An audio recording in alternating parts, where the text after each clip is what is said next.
We've all seen that guy in the gym bench pressing a ton of weight, with hardly any range of motion, or the spotter that rips the weight off on every rep, even when his help is completely not needed, or the guy doing bicep curls looking like he's trying to do the limbo.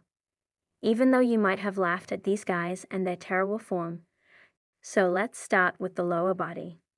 For our first exercise, which is lunges, the biggest mistake that I see people of all different skill levels make with lunges is lunging with an almost overlapping stride position.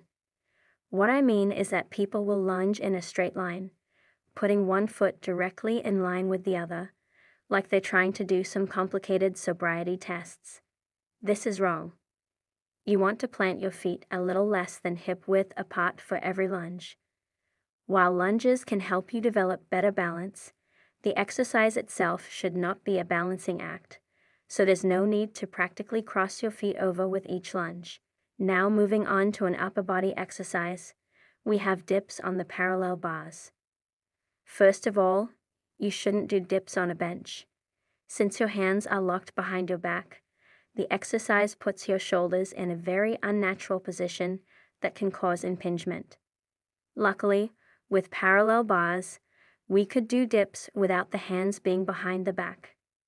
But even with regular dips on parallel bars, there are still a lot of mistakes here to address.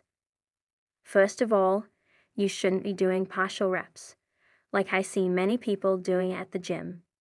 If you can't do reps where you go all the way down until your upper arm is almost parallel with the ground, then work on improving your tricep strength with other exercises. Next up are dumbbell and barbell chest presses. The most common mistakes with these are either having your elbows flared too far out or having them too tight together.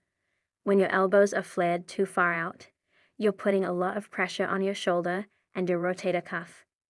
On the other hand, when your elbows are too close to your ribs, you're shifting most of the tension away from your chest and redirecting that tension towards your triceps and the front of your shoulder. Now keep in mind, a lot of this does depend on grip width as well. When you're purposefully trying to do a wider grip on the bench press, your elbows will naturally flare out a little wider. And the same thing in reverse. When you're doing close grip presses, your elbows will naturally be a little tighter to your body. However, ideally with something like a dumbbell press or a regular bench press, we want our elbows to be about 75 degrees away from our body, but no more. Another mistake is curving the lower back out too much before beginning the exercise. Let's move on to another chest exercise, cable flies. For some reason, with cable flies, I see a lot of people bringing their arms and the cables way too far back. The problem here is that with flies, since your elbows are opened up at a very wide angle, there's already a lot of tension on your shoulders. When you go too far back, you're increasing your risk of hyperextending and injuring those shoulders.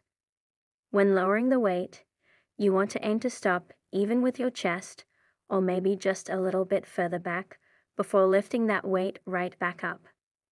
Another problem that mostly beginners run into is performing the fly with the elbows locked out. Not only does this put excessive pressure on the elbows, but it also decreases the amount of tension that's placed on the chest, which is the muscle that you're trying to target to begin with. You want to keep your elbows slightly bent and pretend that you're hugging a really wide tree. The last problem you might run into is if you're rounding your shoulders too far forward with flies.